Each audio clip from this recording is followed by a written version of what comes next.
Hi guys, my name is Tony Lopez. I live at the top of the building. Got an interest in helping our neighbours out, saving them lots of money when it comes to plumbing and electricians.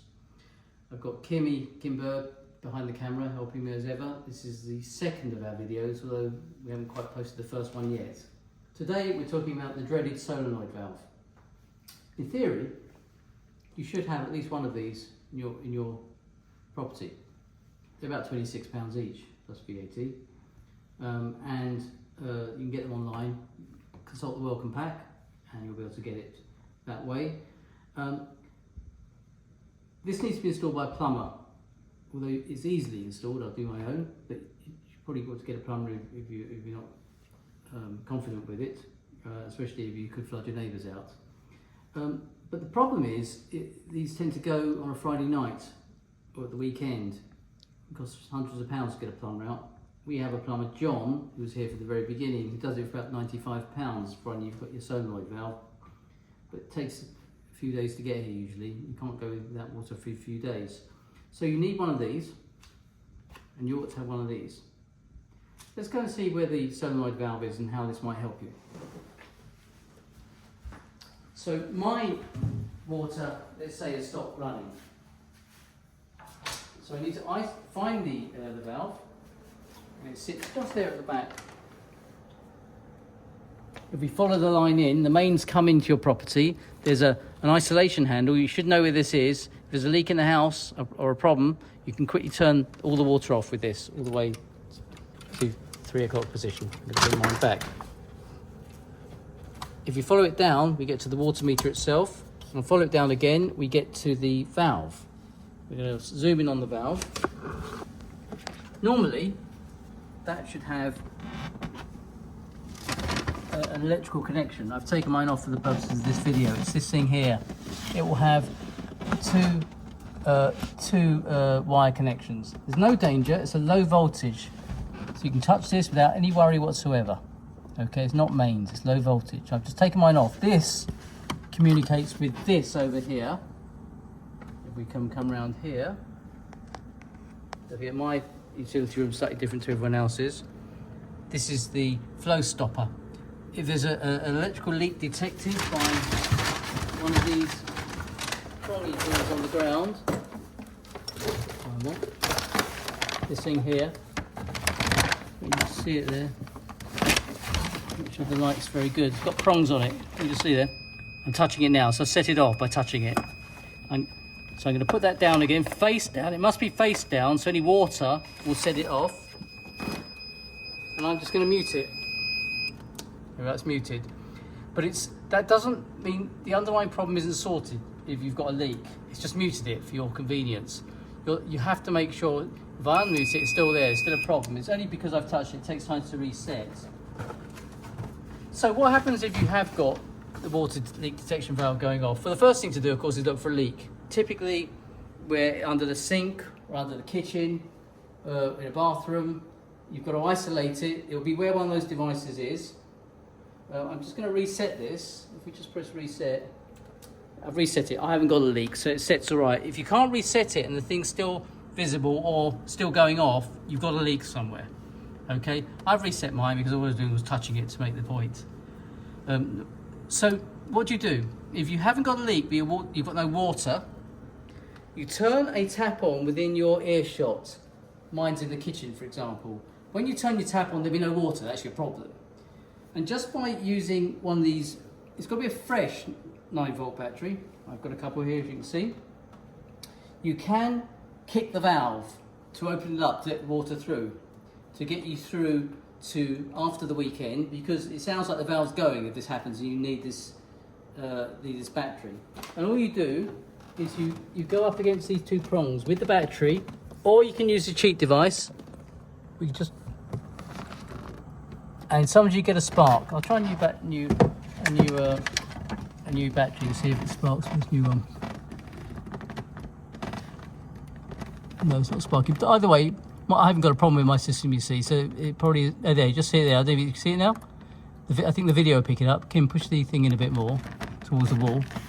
That's it. And you can just see that there's a spark occurring. There. Anyway, it's kicking the valve open and closed. There it is. Okay, let's go now back to the valve. So, can you fix your valve in situ, i.e. attached? Well, it turns out you can. We found a way to do that. What you have to do is take the white thing off. There's 3 screws holding it. You have to take the white thing off. But you must turn the water off. Otherwise, it's going to come out under mains pressure. You've got to turn all the water off. We can take these 3 screws off and just loosen up the valve, and that should get you going until you get the plumber in after the weekend. Let's go and have a look at a valve and see how that looks. So Kim, you can follow me around. These are the new valves I keep in my property. As you can see, I haven't used these ones because I haven't managed to kick mine every time. But let's take one of these valves apart and look at the mechanism. So here we are. These are the 3. You can do this on the pipe. This is in emergency only. Ideally, if your valve's going, you'll get the plumber for about £95 to replace it using your pre-bought valve. We can open this up. This will still be on the pipe. When you take this out, you can see there's the valve there. And what you do is, if that were pushing, this device pushes it in, and this valve has become stuck. It's not coming out, so water's not going in. Now, let's see, I freed this one up. We're gonna just have a look at water by the tap here. Let's go and have a look at that and see how this works. You can just see inside. This is where the water comes in. And the other side is where the water comes out as a filter, because it doesn't want to let the crud in from the mains. So only the filtered water can come in. So if we just run that gently there. At the moment it's flooding straight out, down the bottom here. If you push here, suddenly it stopped. Look, see the water sitting there, the levels there? But the valve, my finger's simulating that device. If you let go, out it comes. And you can imagine that your little device is stuck. And simply by getting a little needle or a little knife without damaging this, let's have a little look here. You can just wheedle that device out. Don't forget, you've got your mains off with that handle we saw earlier, higher up, 90 degrees. But you can just gently bring it out, okay? And in doing so, the water will start running in your system. But you obviously have to put the 3 screws back on, otherwise the water's still going to come out. And we're going to do that now. So if you imagine now I've freed that valve up. It's all flooding through. There's no level there. It's going straight through. In fact, you can see it's actually coming out of here. Let's just put that back. It's coming out of here now. Okay, so I'm going to put the 3 screws back. This is still attached to your piping, don't forget. But this is to get you going in an emergency. You undo the 3 screws. As long as you turn the inflow valve off, so no water coming out, gently get something like a little sharp edge and just go underneath it and pull it out like that. You can even take it out if you like, because it will seep back in again. And you might find a little bit of crud. Put your finger around it to get rid of the crud. Let's go back and reassemble it.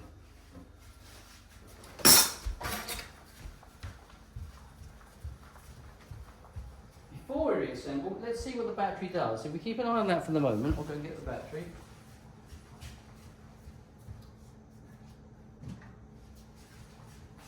This is what the battery does. So we've got this attached to the pipe. We've got this going in, pushing this device, pushing the valve in and out. And if we just concentrate on this bit, I'm going to put my finger on the end. If you apply this,